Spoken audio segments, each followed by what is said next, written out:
Fantastika pre mňa znamená zázračno. Môj svet. Posúvanie hraníc.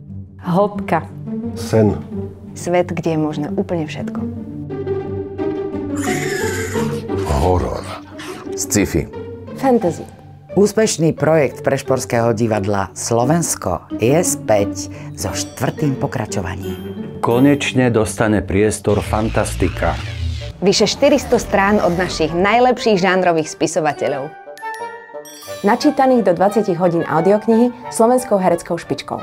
A aby toho umenia nebolo málo, všetko v sprievode originálnej hudby a v nádhernom ilustrovanom šate. Poďte sa báť. Preskúmať vesmír. Alebo objaviť nové svety. Zo Slovensko fantastické.